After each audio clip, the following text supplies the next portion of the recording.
नदी तंत्र से शुरुआत करते हैं। भारतीय नदियाँ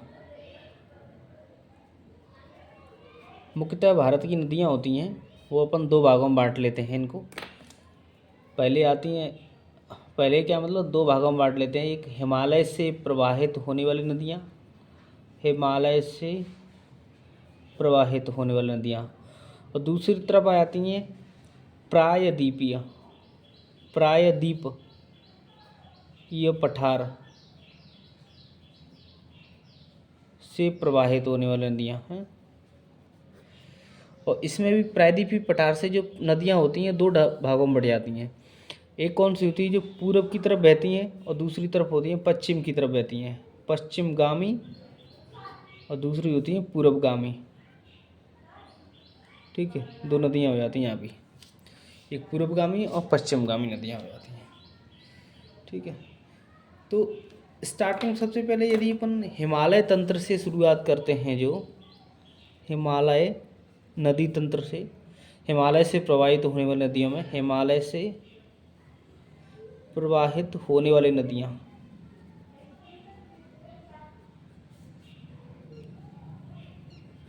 तो इसमें मुख्यतः तीन तंत्र आते हैं।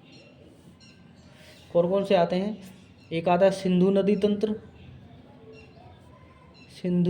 तंत्र, दूसरा आता है गंगा नदी तंत्र, ठीक है, तीसरा आता है ब्रह्मपुत्र नदी तंत्र,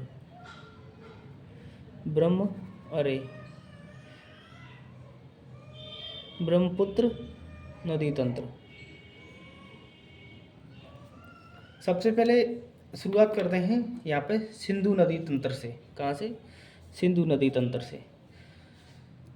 सिंधु नदी तंत्र से देखते हैं तो ये जो सबसे पहले जो सिंधु नदी को ही देख लेते हैं। सिंधु नदी को देखो, ऐसे ये अपना जम्मू कश्मीर हो जाता है, ये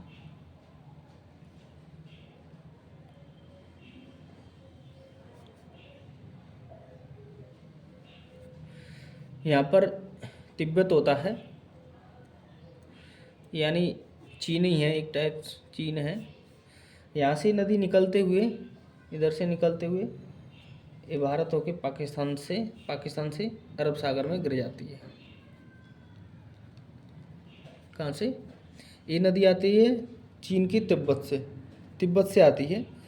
तिब्बत में भी क्या आती है, यहाँ पे अपन देखा था पिछले, जैसे कि काराकोरम रेंज होती है, लद्दाख रेंज होती है, जास्कर होती है, तो लद्दाख का ही विस्तृत रूप यहाँ पे कैलाश रेंज होती है। कौन सी? कैलाश रेंज। कैलाश रेंज में भी एक जगह है, कौन सी? मानसरोवर झील है, मानसरोवर झील। और मानसरोवर झील में एक कौन सा आएगा? मानसरोवर झील में एक बोखरचू ग्लेशियर है। कौन सा? बोखरचू ग्लेशियर, वहाँ से इस नदी का उद्गम होता है। वैसे टोटल इसकी जो लंबाई है, कुल लंबाई यदि बात करते हैं इसकी, कुल लंबाई 2880 किलोमीटर होती है। ठीक है, यहाँ से मतलब इसका जो ओरिजिन बोखरचू ग्लेशियर्स होता है, अरब सागर में गिरती है। लेकिन यदि मैं भारत से बात करता हूँ कि भारत में जहाँ से ये नदी एंटर करती है, और भारत में जहाँ से नदी ओनली एकमात्र जगह है, एकमात्र यूनियन टेरिटरी है, कौन सी? लद्दाख, जहाँ से ये नदी बहती है, और वो भी 1114 किलोमीटर के करीब बहती है नदी। यदि इसके बेसिन के बारे में बात की जाती है, बेसिन यदि इसका जो प्रवाहित क्षेत्र होता है, इसमें कौन कौन सी सहायक नदियाँ मिलती हैं, तो उनको टोटल मिला दिया जाता है तो 11.6 लाख वर्ग किलोमीटर क्षेत्र में ये फैला हुआ है इसका बेसिन। यदि बेसिन के बारे में बात करते हैं, देखो लंबाई, यदि इसके अकेले नदी जो बहती है चीन, भारत और पाकिस्तान, ठीक है। लेकिन यदि बेसिन के बारे में बात करते हैं तो इसका जो अफ़गानिस्तान वाला भाग है, यानी कुछ नदियाँ ऐसे कुबाक, कुर्रम, काबुल वगैरह, ये नदियाँ, अफ़गानिस्तान की भी नदियाँ सिंधु नदी में आ जाती हैं। ठीक है, सिंधु नदी में भी आ जाती हैं। तो बेसिन में 4 देश मिलते आते हैं, कौन कौन से? इसका आ जाता है चीन, भारत, पाकिस्तान और अफ़गानिस्तान। यदि कि लंबाई के तौर पर देखा जाता है तो चीन, भारत और पाकिस्तान आती हैं। यदि बेसिन में राज्यों के बारे में देखा जाता है तो देखो, लद्दाख, जम्मू कश्मीर, पंजाब, हिमाचल, हरियाणा, राजस्थान का भी भाग और चंडीगढ़, इतने सारे जो राज्य हैं वो इसकी नदी तंत्र में आ जाते हैं। यदि भारत में देखो, ये तो पूरे लेवल पे देख लिया कि सिंधु नदी का कितना बेसिन है। यदि भारत में इसका बेसिन देखा जाता है तो 3.2 लाख वर्ग किलोमीटर आता है। 3.2 लाख वर्ग किलोमीटर। देखो अभी तक क्या देखा अपन ने कि हिमालय से प्रभावित होने वाली नदी, भारत से प्रभावित होने वाली नदियों में 2 भागों में बांट देते हैं। एक हिमालय से प्रभावित होने वाली नदियाँ, एक प्रायद्वीपीय पठार से प्रवाहित होने वाली नदियाँ। जो कि प्रायद्वीपीय पठार से प्रवाहित होने वाली नदियाँ हैं, ये 2 भागों में होती हैं। एक पूर्वगामी नदियाँ, एक पश्चिमगामी नदियाँ। और हिमालय से प्रभावित होने नदियों में देखा है तो 3 नदी तंत्र आते हैं। एक सिंधु नदी तंत्र आता है, एक गंगा नदी तंत्र आता है, एक ब्रह्मपुत्र नदी तंत्र आता है।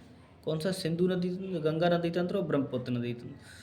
तो सिंधु नदी तंत्र से शुरुआत करते हुए सबसे पहले सिंधु नदी को देखते हैं कि सिंधु नदी मानसरोवर झील, कैलाश पर्वत आता, कैलाश रेंज आती है, जो ट्रांस हिमालय की कैलाश रेंज है, उसमें मानसरोवर झील होती है। मानसरोवर झील के पास एक बोखरचू ग्लेशियर है, वहाँ से इसका उद्गम होता है और वहाँ से निकलती हुई भारत में प्रवेश करती है, फिर पाकिस्तान में चली जाती है। तो इस प्रकार से इसकी टोटल लंबाई 2880 किलोमीटर होती है। ठीक है।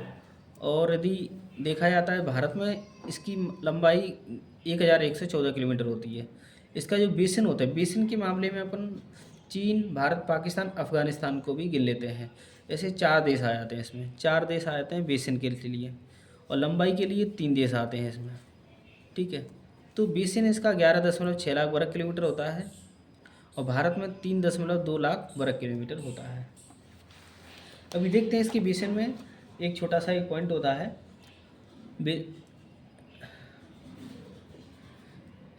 सबसे पहले जैसे कि सिंधु नदी फ्लो होती है। ठीक है।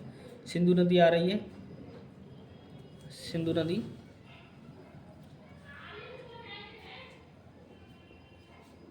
फिर आती है कौन सी? झेलम नदी, फिर आती है चेनाब नदी, चेनाब, झेलम चेनाब में मिल जाती है, ऐसे झेलम हो जाती है।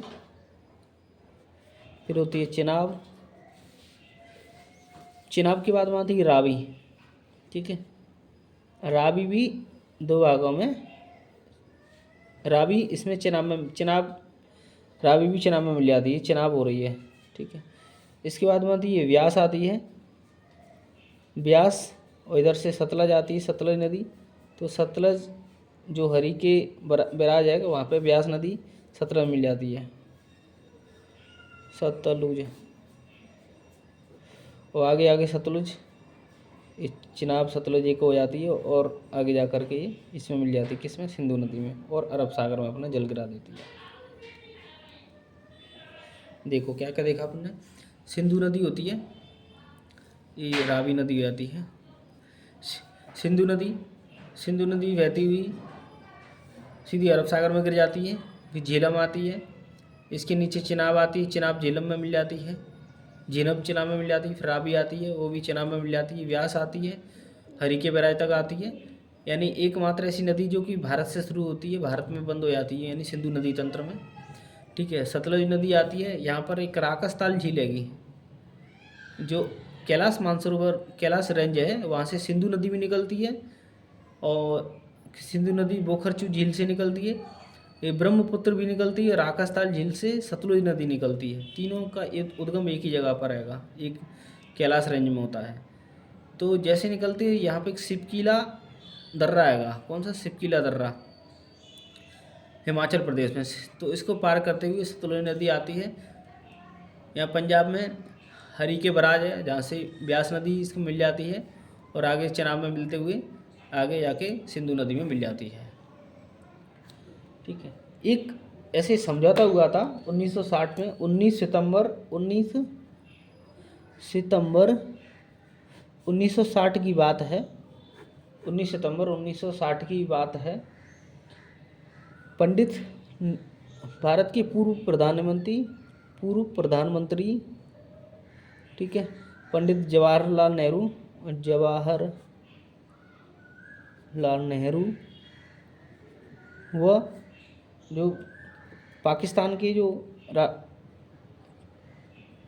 लीडर थे अयूब खान, इन दोनों के बीच में एक समझौता हो गया। और मध्यस्थता किसने की थी? विश्व बैंक ने की थी। विश्व बैंक ने मध्यस्थता की थी। तो इस समझौते को क्या कहा जाता है? सिंधु जल समझौता, सिंधु नदी जल समझौता। देखो डेट इम्पोर्टेंट होती है। 19 सितंबर 1960 को पंडित जवाहरलाल नेहरू और अयूब खान के मध्य एक समझौता होता है। विश्व बैंक इस समझौते को करवाती है और सिंधु जल समझौता कहते हैं इसको। इसमें क्या हुआ था कि पाकिस्तान, ये जो जल है, पाकिस्तान 80% जल लेगा और भारत इसका 20% जल लेगा। पाकिस्तान 80, 20 भारत। इसमें से जो ऊपर की जो 3 नदियां हैं, कौन सी? सिंधु, झेलम, चिनाब, एक किसके हिस्से में आएगी? पाकिस्तान के में आएगी। और रावी, ब्यास और सतलज ये भारत के में आएगी। ठीक है, ये भारत के में आएगी, ये पाकिस्तान के में आएगी। देखो दोबारा से देखते हैं इसको। पहली बात तो ये 6 नदी होती हैं। सिंधु नदी के अंतर में 5 नदियाँ मिल जाती हैं, सिंधु के साथ 6 हो जाती हैं बड़ी बड़ी नदियाँ। सिंधु, झेलम, चिनाब, रावी, ब्यास, सतलुज। 19 सितंबर 1960 को समझौता होता है भारत के पूर्व प्रधानमंत्री पंडित जवाहरलाल नेहरू और अयूब खान के मध्य। विश्व बैंक मध्यस्थता करता है इसमें। सिंधु जल समझौता कहते हैं इसको। इसमें पाकिस्तान 80% जल इस्तेमाल करेगा और भारत 20%। इसमें जो पाकिस्तान के हिस्से में जो नदी गई हैं, सिंधु, झेलम और चिनाब, और भारत के में गई रावी, ब्यास, सतलुज। अब इसी क्रम को देखते हुए आगे से अपन स्टार्टिंग करते हैं किसको? सिंधु नदी को शुरुआत करते हैं सिंधु नदी की।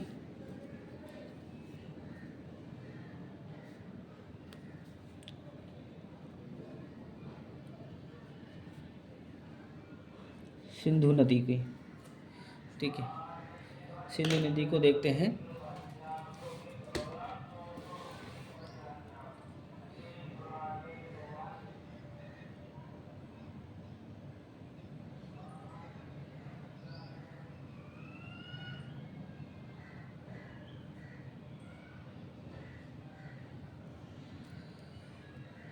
यहाँ पे देखा ही था कौन सी रेंज है कि कैलाश। और कैलाश जो रेंज है, कैलाश जो रेंज है वो किसका विस्तृत रूप है? ऐसे यहाँ पे कौन सी रेंज आ रही है? लद्दाख आ रही है। इसके नीचे जस्कर होती है, ठीक है, कैलाश और जस्कर। उसके ऊपर काराकोरम होती है, काराकोरम, लद्दाख, जैसर। तो जो कैलाश रेंज है इसके पास में कौन रहेगा? कैलाश रेंज के पास में मानसरोवर झील है, मानसरोवर झील।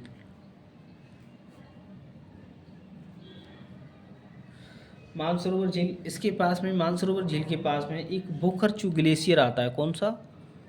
बोखरचू ग्लेशियर। वहाँ से इसका उद्गम होता है। और जैसे ही भारत में घुसती है तो सबसे पहले डेमचौक नाम की जगह होती है। कौन सी?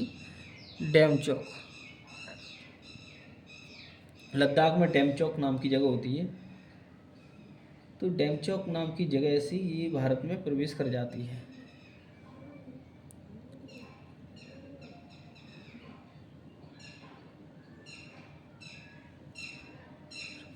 गलत बना दिया इसको, लद्दाख ऊपर होना चाहिए इसको, और उसके ऊपर तो इसकी पैरेलल में चलती है बिल्कुल, और यहाँ से इसमें अंदर घुस जाती है। दोबारा से डायग्राम बनाते हैं।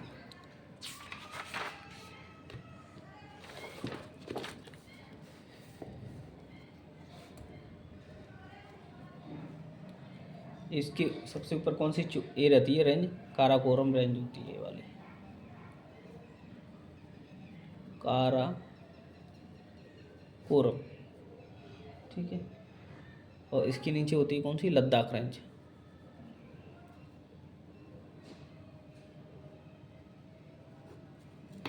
ये जो नदी है कहाँ से, यहाँ से जो बोकरचू झील है, बोकरचू झील है यहाँ से घुसती है। सबसे पहले जो भारत में आती है एक कौन सा, डैम चौक पॉइंट है का, डैम चौक,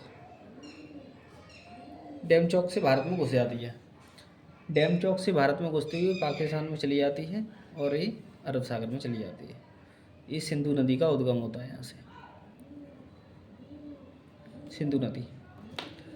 अब जैसे ही नदी, सिंधु नदी यहाँ पर आती है तो इस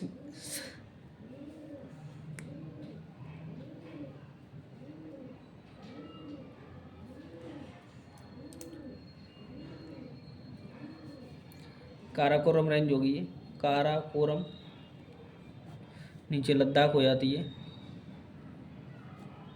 ठीक है।